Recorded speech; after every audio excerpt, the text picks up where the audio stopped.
Surviving infidelity. Found out from new wife the depth of ex-wife's infidelity. Here just to vent, I have no way of getting closure from this due to my ex-wife being dead. My ex and I were high school sweethearts and married 2 years after high school. She was truly my first love. I joined the Navy after high school and I asked, let's call her Lisa, to marry me. I left for boot camp, A school and sub-school, job training for civilians. I would see her whenever I could, she would come out to see me, and it always felt like I was the most important person in the world to her. She had a way of making me feel like I was loved and desired, and I would return the favor in every way I could. For some context, my ex-wife was what the internet would call a BBW, which is my kind of woman. If I knew then what I know now, I wouldn't have married her. Although I loved every inch of her body, she didn't. I'm not making excuses for her bad behavior, I've just had a few years to reflect on what went wrong. She had very low self-esteem, and what I would later find out, any interest from any another man would help boost that. Some of you know just how that works. Her personality was what really grabbed me. She had a smile that would light up a room and a laugh that I found intoxicating. Without dragging this out, I was head over heels for this woman. Being in the Navy, I was very aware that the life of Navy wife was hard. You take a woman away from her family and friends, drop them in a town with no one, then you leave for months on end. I attributed the problems we had and the distance that grew between us to that. I decided early on in my enlistment that I would need to get out after just one tour. In my mind, my enlistment was killing my marriage, even though I exceeded expectations under my command. In which my XO pleaded with me to re-enlist. She just had a hold on me and I wanted to make her as happy as she made me. I had a thought in the back of my mind that she may have been unfaithful to me while she was back home and I on the other side of the country. But me being young, dumb and in love, didn't see the clear signs that she was cheating on me. So, I get out of the Navy and come home. I feel so confident that all those thoughts I had and behaviors that were so unlike her would go away, and we would be us again. I couldn't have been farther from the truth. She was so cold to me, leaving the room when her phone would ring, getting off work at 4 p.m. but not getting home till 10 p.m. on a nightly basis. I called during these times and no answer. Weekends with the girls where I knew all the girls but was never invited, even though some of their significant others were supposed to be there. Our intimate life went from anytime anywhere, to nothing. At first, I attributed this to her body image issues, which she gaslighted me into believing was the cause. I allowed this to continue for 3 months. When I called her on her BS, she got angry at me for thinking like that, and told me I had been acting very difficult to her friends and to the life she had built for herself while I was gone. She twisted the whole thing around on me like I was crazy, but in my core, I just knew it had to be something else. I followed my gut this time and left her. We divorced and I moved on with my life. Not willing to allow myself to fall in love like that again, where I couldn't tell up from down, I went on an actual binder. I would smash 2 or 3 women a week, before Tinder and social media. Just meeting women and giving them the D, the old-fashioned way. I had time to make up for because I had been faithful to Lisa our entire relationship. Fast forward 4 years, Lisa died in a car crash and during the funeral and repast, I ran into an old classmate of ours, we'll call her Alice. Lisa had remarried and had a kid, so our relationship was as over as can be. Alice had a crush on me back in high school, and I noticed them yams back then. Neither one of us acted on this attraction due to my relationship with Lisa. A month goes by, and I inbox Alice. I couldn't get her out of my mind so I took my shot. Once I finally got her on the phone, things were weird. I could tell she was into me but I could tell she was holding back. Come to find out Alice was the roommate to Lisa's godsister during our marriage. After a few conversations and a couple of dates, she opened up to me. She only learned that me and Lisa were married though her obituary. She told me that she had no idea we got married because every time she would see Lisa, she was with a different guy. She even told me that she had walked in on Lisa and a few of these guys having intercourse. She didn't think anything of it because they were some of the only friends in their circle that had their own place. Everyone else still lived at home and their apartment became somewhat of a flop house, which is why she felt the need to move out as soon as she could. But due to her not having a good job or even good prospects, lasted longer than she would have liked. Alice asked me if that was the reason for our divorce, and out of sheer embarrassment, I told her yes. I had no idea about how many guys or how long or how deep her infidelity went. She would tell her friends she was going on a cruise or a vacation out of town, and that would be the times she would come see me in whatever duty station I was at. She would return with gifts that I gave her, money and even a couple of cars I had bought her. Alice thought she had a sugar daddy, which was my dumb self. She never questioned it as she just chalked it up to them being young and just enjoying life as independent women. She herself had been dating an older man and felt it wasn't her place to judge. I had to keep up the ruse of me knowing and being over it, but I couldn't help but allow the conversations about Lisa to continue, to the point where I could piece together some of the doubts that I had about Lisa in our relationship that I wish I didn't know. Like how she had been on the phone with me while being in a four-way with the roommate, her boyfriend and a guy Lisa brought by. It was like everything I thought didn't sound right or that didn't make sense at the time was brought to light in the worst case scenario. She had been cheating on me since we left high school and possibly before, but my heart can't take probing deeper, because I believe I would just uncover more betrayal. I don't want to soil her name due to her untimely demise, but damn. What do I say, who do I speak to, how do I deal with this? I have learned more due to my wife's relationship with Lisa's god sister, and her time as her roommate. They speak about her as being a free spirit and how she worked her low self-esteem and body image issues into A+, somewhat like a legend. I hear these stories and all I feel is rage, hurt, regret and self-loathing, but I got to play it cool. It's been too long for me to come clean to my wife, as I don't want her to feel like I still have feelings for my ex-wife. Which it would definitely look like, because a lot of these stories are new to me and the feelings are fresh, because it's often me hearing these things for the first time, and me being blessed or cursed with a good memory, allows me to match those stories up with situations I thought didn't sound right on my end, but I chose to ignore. So here I am on Reddit venting to internet strangers, trying to get this off my chest so I can move on with my life. So with that being said, screw you Lisa, I loved you with everything I had and you played me, and to this day has me looking like a fool, so I hope you burn in hell. Now for the top comments. I hope you can come clean with your wife. It doesn't sound like it's helping you, holding it from her, and I doubt she'd think any less of you for believing the best of a woman you loved. Maybe it could help your healing. Absolutely. These aren't fond memories you have. They are deep emotional trauma. You should let them know that their view of her is 180, and she caused you serious deep trauma. She's not a good person at all. She was as selfish as they come and probably did it to her second husband as well. Screw you Lisa, I loved you with everything I had and you played me, and to this day has me looking like a fool, so I hope you burn in hell. Let that anger out, man, it's beyond needed. I'm so sorry you've had to find out this way, and things were the way they were. I think the first thing you need to do is get yourself booked into therapy. I know the prospect can be daunting and even potentially silly sounding, but these people have tools and ways to unpack things that will shave years off how long it'll take you to do it alone. That also said, when you feel good and ready, I think you should come clean to your wife that you only knew she cheated, not to the extremes. Explain, like you have here, that you had no idea and you love this woman with all of your heart. You're not weak, you're not a fool, you've no control over someone else's actions, only your own, and you've conducted yourself incredibly in light of the circumstances. Be kind to yourself. Exactly, she sounds like the weak fool. You sound like a good guy that had his stuff together and got into a relationship with the wrong woman. This is common in affairs. The cheater looks like a fool. Although it doesn't feel like it, the betrayed is typically the hero of the story. Man, that stuff, sorry. You had your suspicions and now you've been vindicated, and know that you were not crazy or paranoid. It doesn't matter if it was 1, 5 or 10, or 100 men. It still feels the same. So stop digging and focus on having a good life with your new wife. At least you don't have to worry about bumping into your ex. Now for the next story. Not everyone survives to infidelity. I really tried the long list that you were supposed to do when people got cheated.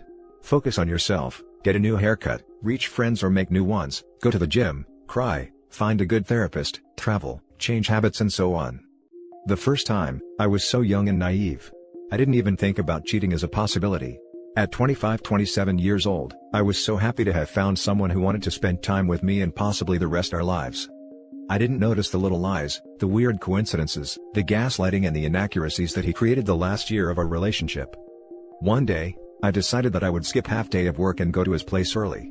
I had the keys, however, I always considered it as an emergency pair. We talked about moving together, but I wanted to take time before doing that. We were still young. I noticed few odd things in that spare, brand new phone that was there on the desk. I was curious and I found 1 year worth of relationships in there. They traveled together, they tried the best restaurant in town, they declared love in the most articulate ways, they did a lot of texting and exchanging pictures. He called me boring, safe and unsatisfying. I left him. He called me only once to ask me to give back some stuff. I asked why he didn't left me earlier. He simply told me that it was hard for him to disappoint his parents since they liked me and they would never like someone like her. I was a safe choice for him. In the end they got married and they are still together with 2 kids. It took me years to recover, years to trust others and myself. Years of trying to build myself back. I moved town, I did therapy, I joined a volunteer group and I stayed away from men because I couldn't trust my guts. At 32 years old, I met Carl. We became friends. He told that he was recovering from a messy relationship. It took a full 6 months of knowing each other to kiss or have our first date. I taught, here I am.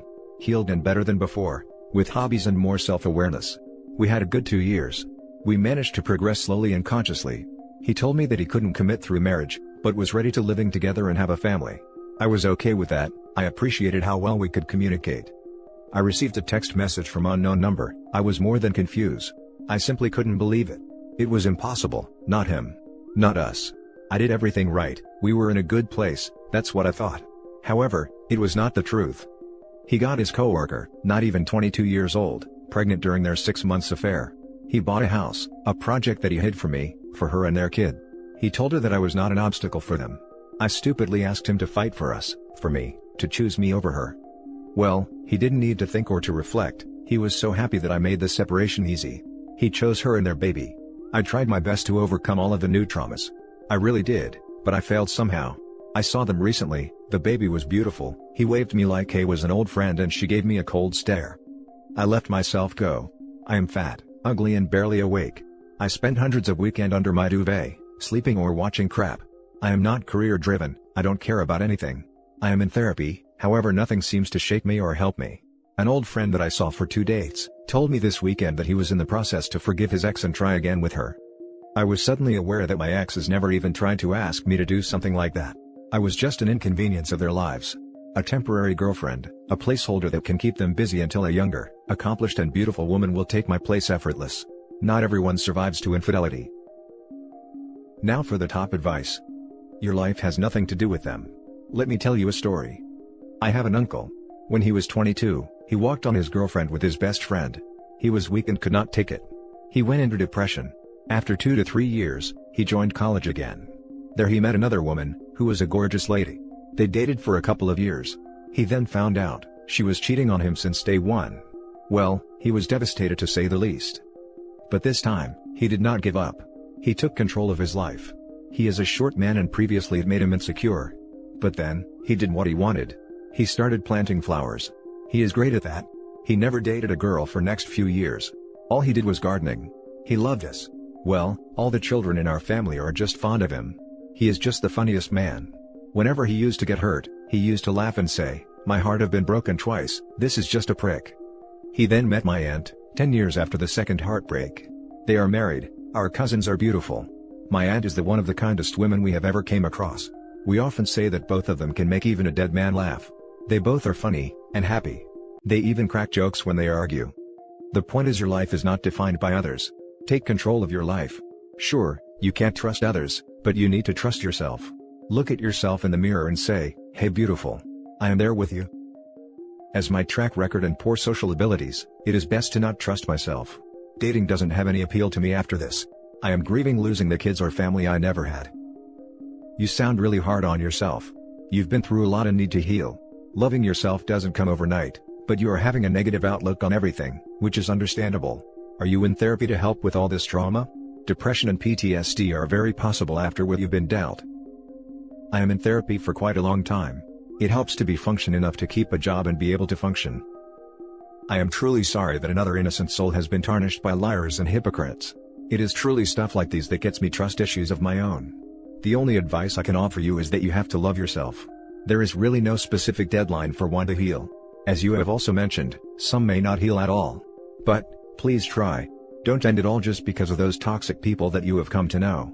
As for the cheaters, don't ask why, just say bye. Some people don't need a reason to cheat. Focus on the little things in life. The plants, the wind, or watch a few comedy shows. Connect with your family members and trustworthy friends. Meditate or do some prayers. Please find something that will motivate you. All the best, my friend. The last story is titled, I, 22 female, found out that my dad, 45 male, had a lot of photos of my best friend, 21 female, on his laptop. My mom, 43 female, kicked him out of the house and now my siblings, 10 male and 8 female, hate me. This friend and I have been friends since we were 16 and 17 years old. She was always like another member of the family. My parents used to treat her like another child and we would never have expected something like that. They've been married for 25 years and I used to think that their marriage was perfect. They never fought. It seemed that they loved each other madly, but it wasn't like that because a few weeks ago I found a pen drive where my dad, 45 male, has about 400 photos of my best friend. At first, I wasn't surprised because some of the photos are from 2 years ago and 2 years ago he portrayed her for an exhibition. He's a portraitist, but later I saw more recent photos that were not taken with her consent, and if that wasn't enough, He has many more photos than he took from his sketchbook. He has a sketchbook full of portraits of her, and in some of them he portrayed her without clothes, and I'm so sad because in 25 years, he only portrayed my mom, 43 female, about 3 times I think, but suddenly he has a sketchbook with at least 40 portraits of my best friend. I confronted him immediately and he didn't even try to deny it. He just said that he was sorry but that he couldn't help it, that he's in love with my best friend. I asked him if he was cheating on my mom with her and he said no, that she, my friend, doesn't know anything about it, and that I shouldn't say anything but I did. I was so mad that I showed everything to my mom and now she wants to get divorced. She kicked him out of the house and she's so sad. She cries all the time and my siblings blame me because they think I caused them to separate. I also talked to my friend, and she denied that anything happened between them. She told me that she always treated him like the father she never had but never thought of him as a man to flirt with, and I believe her because she's not that kind of girl, and because she has a boyfriend and I know that she's very much in love with him and they're planning to get married. And that made me feel good because I didn't want to lose her too. But guilt is killing me. My siblings miss our dad and don't want to talk to me because they're mad at me. Even my little brother told me that he hates me because it's my fault mom kicked our dad out of the house.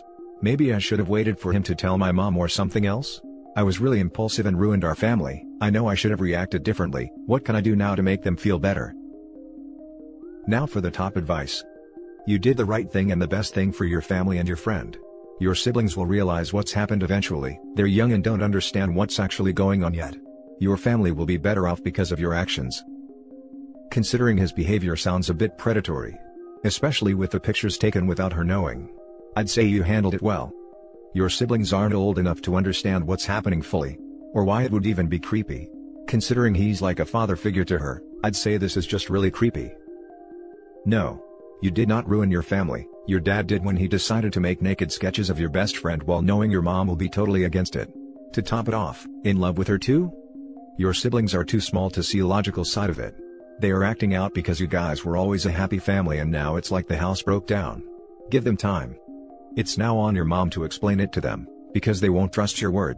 So, give it a bit of time, but do remind her that your siblings will keep hurting until she sits down with them and explains it to them. And that's it for this video guys. If you have thoughts to share, leave a comment below. Don't forget to hit like and subscribe if you like this content. I'll catch you in the next one. Good day everyone.